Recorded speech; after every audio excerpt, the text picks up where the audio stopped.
While the rate of carjackings in Minneapolis has dropped in recent weeks, the city is still on pace for yet another record-breaking year. The Fox 9 investigators have uncovered never-before-seen video of some of the most brazen carjackings the Metro has ever seen. And tonight, Fox 9 investigator Nathan O'Neill sits down with MPD to find out if their plan to reduce those carjackings is actually working.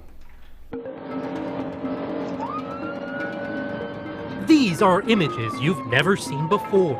Keep coming up, keep coming up, keep coming up. My car was just carjacked. They just took my car from me. Carjackings in Minneapolis. Hands up! Driver, hands up! Some targeting the most vulnerable, and even children caught in the middle.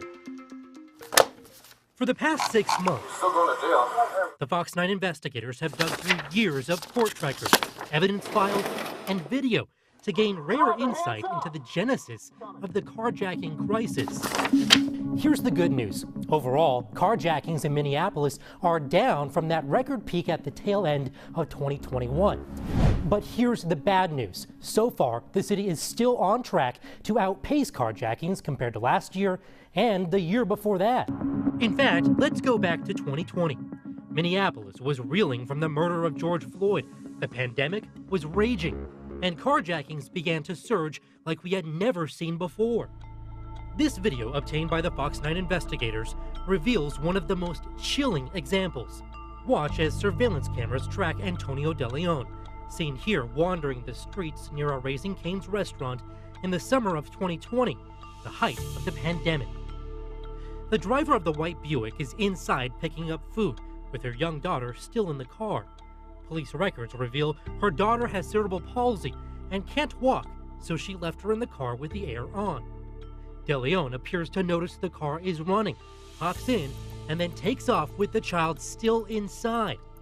You can see and feel the sheer panic as the mother realizes what's happening. But it doesn't end there.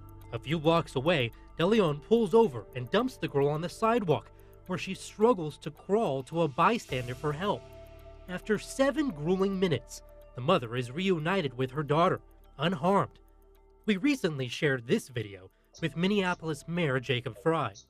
To see those types of videos and to know that these types of crimes are happening in your city often dozens of times a day, what goes through your head as a leader when you see that? They're horrible. They're unacceptable. People should not need to go through that kind of trauma. But last year saw a record number of carjackings, with more than 600 cases reported to Minneapolis police alone. Among them, this carjacking in December, involving a group of apparent teenagers targeting a family at their home in South Minneapolis. It's definitely not a place that I feel comfortable raising my children right now. I know that they don't feel safe. That's a feeling the police force is keenly aware of. You hear so many people in the suburbs say, I don't go to Minneapolis because of all the carjacking. What would you tell those folks? That's a great and tough question to answer.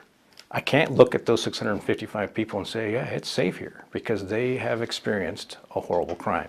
And so I am mindful that for those who have experienced this crime, it's serious, it's traumatic, and we as a department take that very seriously.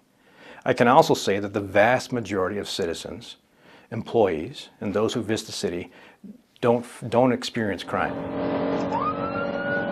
Oftentimes, these cases can be complicated, with carjackers crossing city boundaries and jurisdictions. Hands up! Hands up! Like in October 2020, when this high-speed chase led a state trooper to a man who committed a carjacking in Minneapolis just days earlier. Get out of the car! The encounter ending in New Brighton with this dramatic arrest, all against the backdrop of a fiery crash. But over time, more complex and organized carjacking rings have surfaced.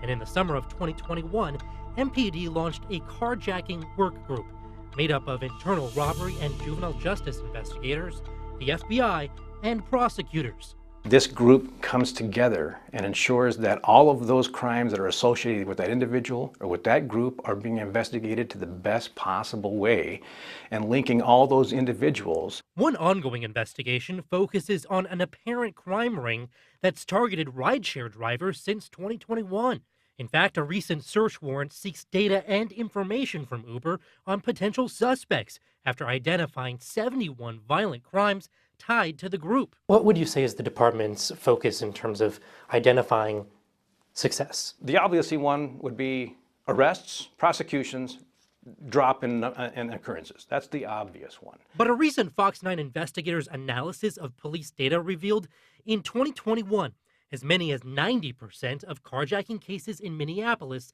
went unsolved. When we look back at last year, 2021, a majority of those cases that came through this department were unsolved or didn't lead to an arrest. What can be done from the point of policing to improve on that? Well, carjacking occurs in a matter of seconds. And while it can happen in just a few seconds, over time, we are able, in a lot of cases, to develop evidence and information. But Mayor Fry tells us it's about more than just arrests. There's really no one single metric that we're going to be using here. It's prevention beforehand, it's prosecution after the fact, and of course it's diversion. That could include perhaps intervening with carjackers like De Leon, the man ultimately caught and convicted in that gut-wrenching carjacking involving the young girl. It turns out, at the time of that crime, De Leon was out on bond on a separate car theft charge from just a few months prior. Fast forward to now, and the sheer number of carjackings in the city of Minneapolis has seen a steep decline in recent months. But the question is, why? Is this decline a response to what the department is doing, or is it more seasonal? Unfortunately, it's too early to tell. We will constantly reevaluate. What are we doing? Where are we at? How is it working? And if it's not, what are we going to do to make sure that it does work?